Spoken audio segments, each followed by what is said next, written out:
कश्मीर जन्नत नजीर। कश्मीर की खूबसूरत वादियों को देखकर इस बात की सत्यता का प्रमाण मिलता है कि सही मायने में ये धरती का स्वर्ग है। यहाँ की सुंदरता में प्रकृति का हर रूप समाया हुआ है। इसके अलावा यहाँ की भूमि अलग अलग संस्कृति और सभ्यता का संगम है। सभी धर्म और जनजाति के लोग अपने अपने रीति रिवाजों के अनुसार यहाँ रहते हैं। कश्मीर की हसीन वादियों में एक ऐसी जनजाति भी मौजूद है जिसे भारतीय उपमहाद्वीप में एक विशेष स्थान प्राप्त है, और इस जनजाति को गुर्जर कहा जाता है। जम्मू कश्मीर राज्य में गुर्जर जाति के 3 स्वरूप हैं। एक हैं बनिहारी या दूधी गुर्जर, जो दूध का व्यवसाय करते हैं। यही इनकी जीविका का साधन है और महिलाएं भी इस काम में इनका हाथ बटाती हैं।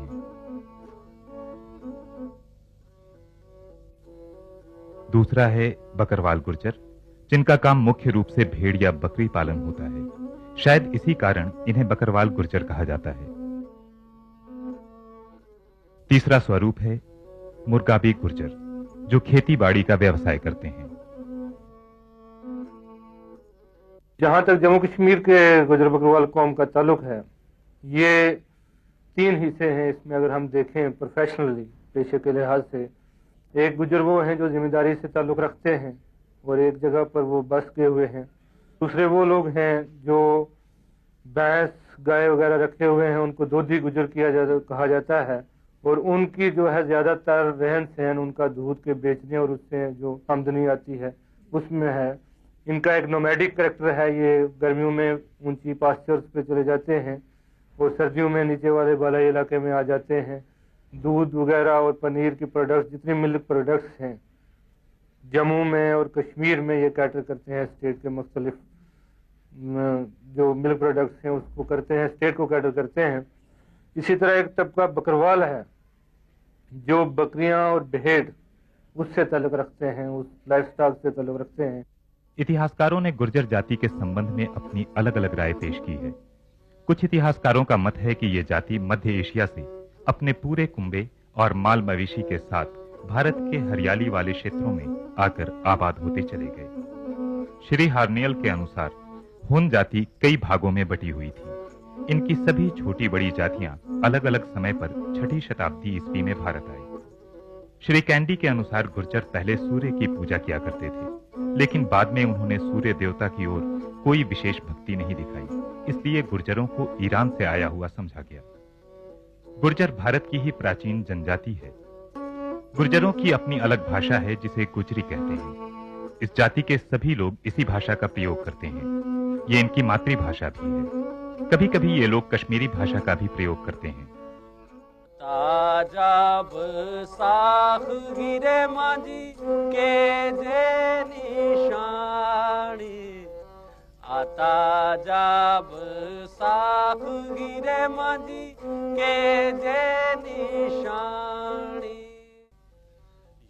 इनकी भाषा और उत्पत्ति के संबंध में इतिहासकारों और शोधकर्ताओं की सारी बातों के आधार पर हम कह सकते हैं कि इनकी भाषा गुजरी का विकास मारवाड़ी भाषा से हुआ, जो राजस्थान के माउंट आबू क्षेत्र में बोली जाती थी, और 6ठी शताब्दी के आसपास ये पूरा क्षेत्र गुर्जर देश के नाम से जाना जाता था, और यहीं से ये लोग पंजाब में गुजरांवाला और गुरदासपुर के इलाकों में जा पहुंचे और वहीं बस गए।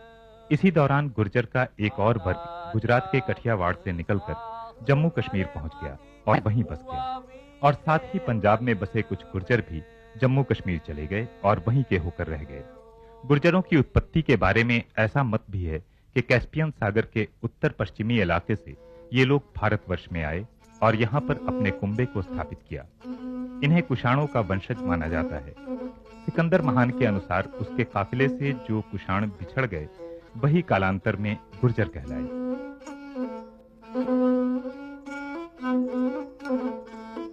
गुर्जर एक सामान्य कश्मीरी लोगों से बिल्कुल अलग दिखाई देते हैं। उनकी नाक खड़ी होती है, पेशानी उभरी हुई, शरीर काफी मजबूत और लंबा, चेहरे पर दाढ़ी और सर पर पगड़ी। इसके अलावा इनकी जीवन शैली भी बिल्कुल भिन्न होती है। मुख्य रूप से खेती का काम ज्यादातर महिलाएं ही देखती हैं। पुरुष दूध का काम या पशुपालन का काम देखते हैं। कुछ पढ़े लिखे गुर्जर सरकार की सहायता से अपना स्वयं का कारोबार भी शुरू कर चुके हैं। गुर्जर घर का निर्माण स्वयं ही करते हैं। शादी के बाद प्रायः ये परिवार से अलग हो जाते हैं। परिवार में पुत्र अगर अलग होना चाहता है तो उसकी शादी कर पूर्ण रूप से उसे आत्मनिर्भर किया जाता है।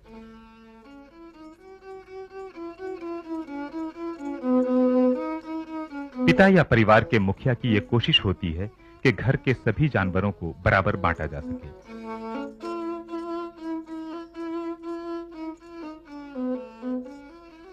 भेड़ बकरी के अलावा गाय या भैंस भी गुर्जरों के पास पाई जाती है। किसी किसी घर में तो घोड़ा भी मौजूद होता है।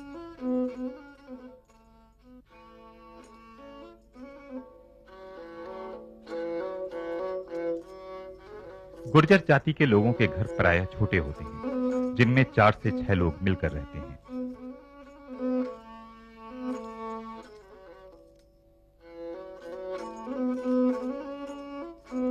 घर का मुखिया प्रायः बाहर खुले में सोता है, लेकिन उनकी बीवी और बच्चे घर के अंदर तंबू में रहते हैं।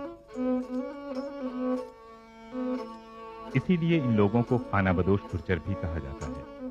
खानाबदोश गुर्जर हमेशा भ्रमण करते हैं।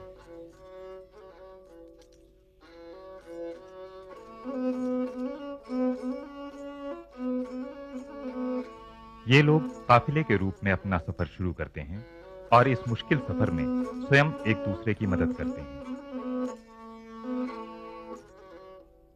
सफर में भी ये अपना एक मुखिया चुन लेते हैं। घोड़े की सवारी बुजुर्ग और महिला के लिए मौजूद होती है। बाकी सदस्य पैदल ही काफिले के साथ साथ चलते हैं।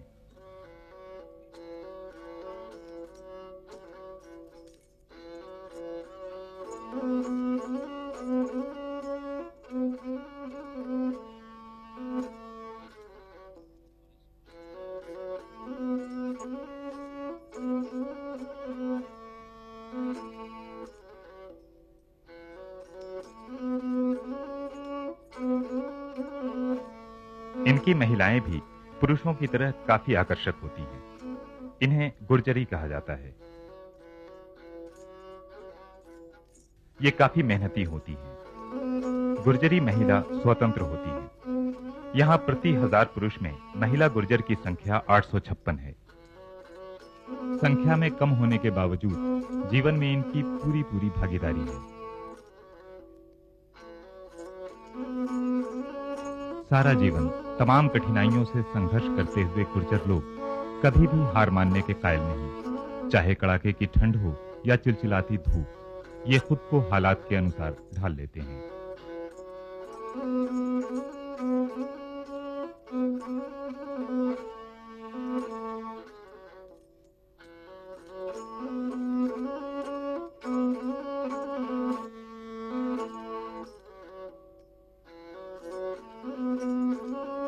घर के कामों के अलावा चरखा काटना और बुनाई के कामों में भी महिलाएं उनका हाथ बटाती हैं।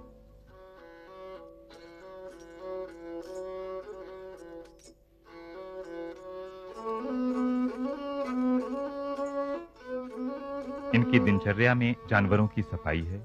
इस काम में इन्हें बड़ा आनंद मिलता है।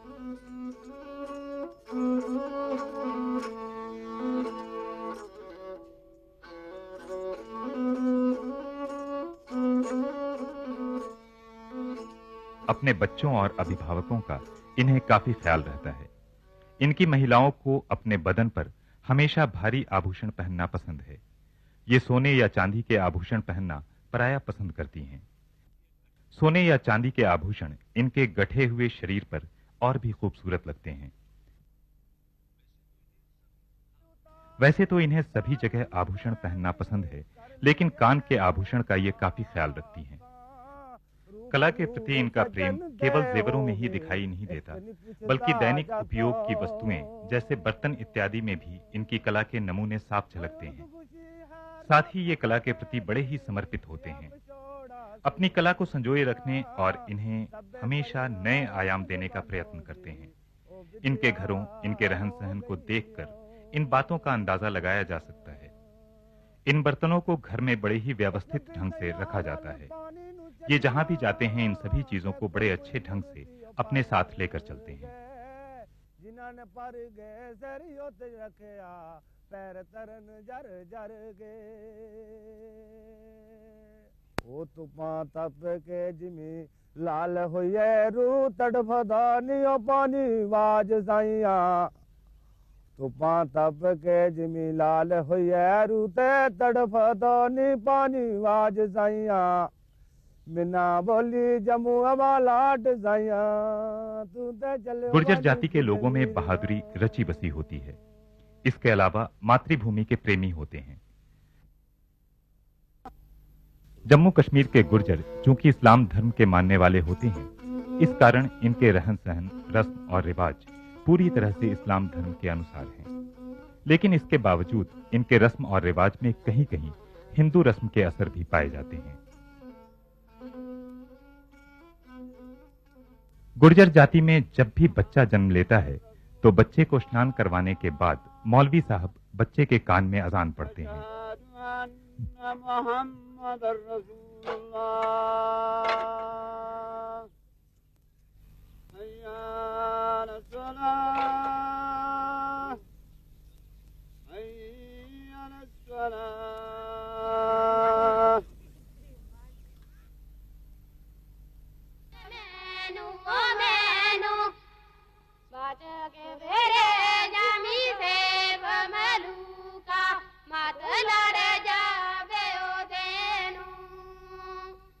बच्चे के पहले स्नान के कुछ दिनों के बाद नाई को बुलाकर बच्चे का खतना करवा दिया जाता है।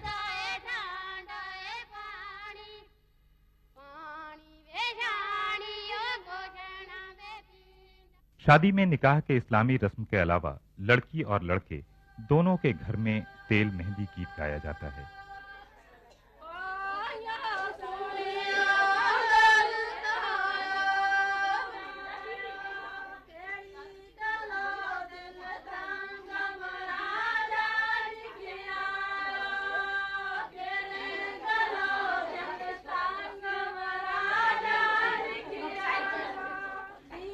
बारात की रस्म, सेहरा बांधना और डोली दूल्हे के घर वापस पहुंचने तक जो रस्में जम्मू के गुर्जरों में हैं, निकाह को छोड़कर वही हैं जो हिंदुओं में पाई जाती हैं। इसके अलावा शादी के माहौल में सादगी का खास तौर से ख्याल रखा जाता है। मेहमानों की खातिर करना उनकी परंपरा में शामिल है।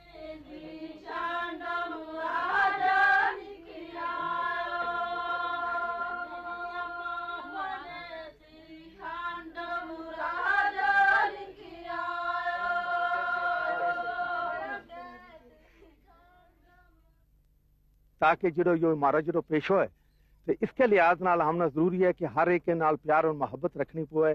अगर मारे खासकर जी मेहमान नवाजी है, मारा लोग जो मेहमान नवाजी के वास्ते बहुत आला लोग हैं कि अगर कोई मेहमान आया हम उसकी मेहमान नवाजी करा। अगर किसी ने मुसीबत आ जाए मुसीबत में उसको हाथ बटा।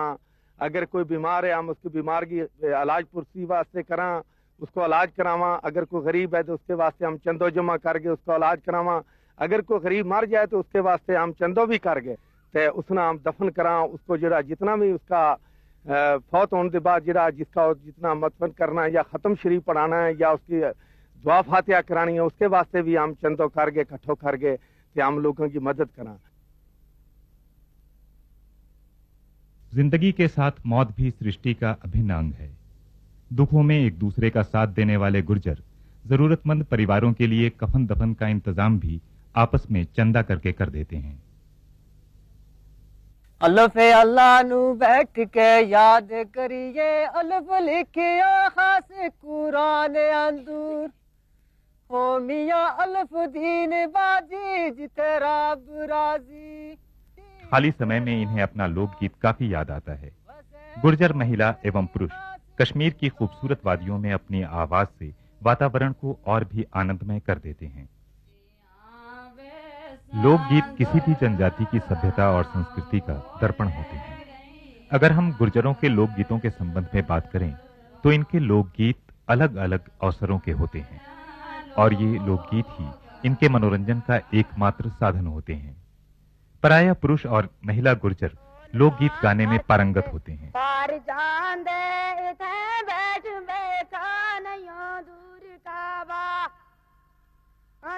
आप दूरा बिना नजर नहीं आंदा तनू नूर काबा। सत्ता के विकेंद्रीकरण की प्रक्रिया का असर गुर्जर समाज पर भी पड़ा है। छोटे छोटे झगड़े पंचायतों और चौपालों में भी सौहार्द के साथ निपटा लिए जाते हैं। इनकी अपनी पंचायत व्यवस्था इस सिलसिले में काफी कारगर साबित हुई है।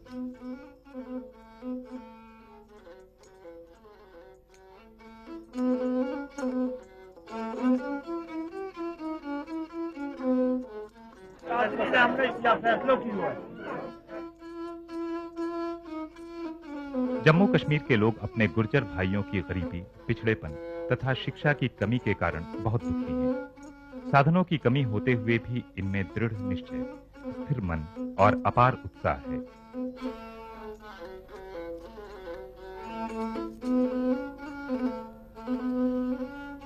इन लोगों को कढ़ाई के काम का भी शौक है, लेकिन इनके व्यस्त होने के कारण इनके बच्चे इस काम में ज्यादा दिलचस्पी लेते हैं।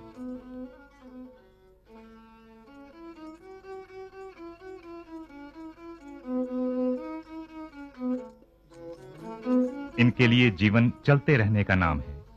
पहाड़ों पर चढ़ना उतरना इनके लिए काफी मुश्किलात का सबब बनता है, खासतौर से महिलाओं के लिए। ये लगती है तकलीफ, एक जगह से दूसरी जगह जाते में तकलीफ लगती है, बहुत तकलीफ लगती है जी। और निक्के निक्के बच्चे होते हैं, हम पीठ पर चुक के चलते हैं। कुछ लोग जो हैं हमारे, उनको बड़ा दुश्वार गुजार रास्ता तय करना पड़ता है। पास्चर्स में वो माल लेके जाते हैं। जम्मू के कठुआ के एरिया से दूसरे जो एरिया हैं हीरानगर वगैरह, यहाँ से लोग करगल द्रास गर्मियों में अपनी भेड़ बकरियां वगैरह लेके जाते हैं। तो इनको अपनी रोजी रोटी कमाने के लिए काफ़ी मेहनत करनी पड़ती है, चाहे नौजवान हो बूढ़ा हो, क्योंकि कोई और एम्प्लॉयमेंट अपॉर्चुनिटीज़ है नहीं है। माल मवेशी पे ही ज़्यादा ये लोग गुजारा करते हैं, खेती बाड़ी पे ही ज़्यादा गुजारा करते हैं। तो पहले से इसमें कोई शक नहीं है कि बेहतरी है इनकी इक़्तिसादी हालत में, इनकी सोच में, एजुकेशन में कुछ इम्प्रूवमेंट है। तो लेकिन ये मैं साथ ज़रूर कहूँगा कि ये भी नहीं कहा जा सकता है कि सभी काम इनके हो गए। अब बहुत कुछ इस कौम को, इस पसमादा कौम को उठाने के लिए करना पड़ेगा। और ख़ास तौर पे जो चीज़ें हिंदुस्तान की हुकूमत की तरफ से आती हैं, यहाँ से हैं, वो इन लोगों तक पहुँचनी चाहिए। जो पैसा आता है वो इन लोगों तक पहुँचना चाहिए, जो इनकी तरक्की के लिए आता है, इनकी सड़क के लिए आता है, इनकी रोज़गार के लिए आता है। ये मैं ज़रूर कहूँगा। मेरा नाम निजामुद्दीन है। क्या काम करते हैं आप? मैं टीचर हूँ। हाँ, मुझे आप ये बताइए कि इन बच्चों की, ये तो खाना बदोश लोग हैं, तो इनकी पढ़ाई किस तरह से मुकम्मल की जाती है? कि पढ़ाई के लिए गवर्नमेंट ने एक बहुत अच्छा साधन रखा है कि जो एक इनको स्कूल दिया गया, मोबाइल स्कूल के नाम से मशहूर है। ये गश्ती में स्कूल होता है, ऐसे जहाँ ये लोग जाते हैं वहाँ उनके साथ ही जाता रहता है।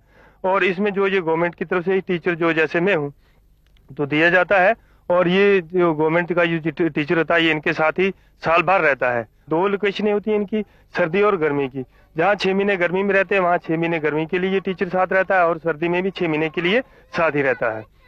तो यहाँ बच्चों की इनकी जो एजुकेशनल जो है स्टैंडर्ड वो बढ़ाने के लिए, इन लोगों में अनपढ़ता बहुत है, उसको सुधारने के लिए ये लोग जो हैं ये गवर्नमेंट की तरफ से बहुत अच्छा काम चलाया हुआ है। तो बच्चों को पहले ये लोग क्या करते थे कि छोटी उम्र में ही मालवेशी के साथ लगा देते थे, जैसे भेड़ बकरियां चलाना, भैंसें, गाय, उनके साथ उन्हीं की ही मतलब पहचान देना कि बच्चे ऐसे करना है, ऐसे करना है। तो आजकल ऐसा हो रहा है कि बिल्कुल वो हट तो नहीं रहे, लेकिन अपने बच्चों को अच्छी तरह से एजुकेशन मतलब स्कूल की तरफ भेज रहे हैं। छोटे बच्चों को स्कूल में भेज रहे हैं ताकि वो अच्छी शिक्षा ज्ञान का पाकर और अच्छे मतलब शहरी जो देश के अच्छे शहरी बन सकें, उसके लिए बहुत अच्छा काम कर रहे हैं। आइए मिलते हैं एक पढ़ी लिखी गुज्जर लड़की से। मेरा नाम सफीना है, मैं एक गुजर लड़की हूँ। हम एक बिंदु पैड़ा की रहने वाली हूँ। मैं मोबाइल स्कूल तो तालीम हासिल की है और उन बच्चे ने पढ़ाना चाहूँ। ये जानते हुए कि इनके विकास और समृद्धि में शिक्षा का अभाव सबसे बड़े कांटे के रूप में उभरा है, इसीलिए कश्मीर के गुर्जर लोगों ने मिलकर शिक्षा विकास कार्यक्रम को सर्वोपरि स्थान दिया है। इन्होंने एक पब्लिक स्कूल का निर्माण किया है, जो इस कड़ी में प्रथम और महत्वपूर्ण पड़ाव बना। इस शिक्षा केंद्र में इस समय 900 बालक बालिकाएं शिक्षा ग्रहण कर रहे हैं।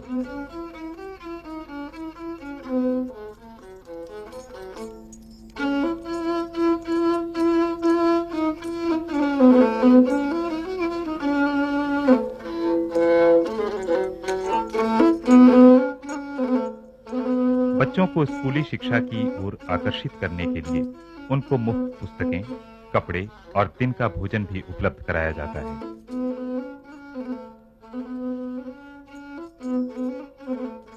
हम सब जानते हैं कि शिक्षा का विकास करके ही गुर्जर जनजाति को समाज की मुख्य धारा से जोड़ा जा सकता है।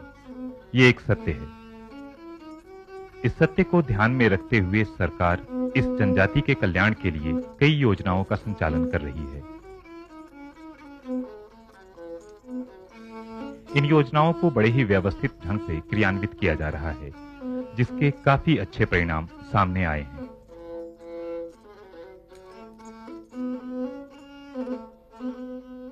आने वाले दिनों में हम आशा करते हैं कि सरकार की इन कल्याणकारी योजनाओं से इनके जीवन स्तर को और उठाया जा सकेगा।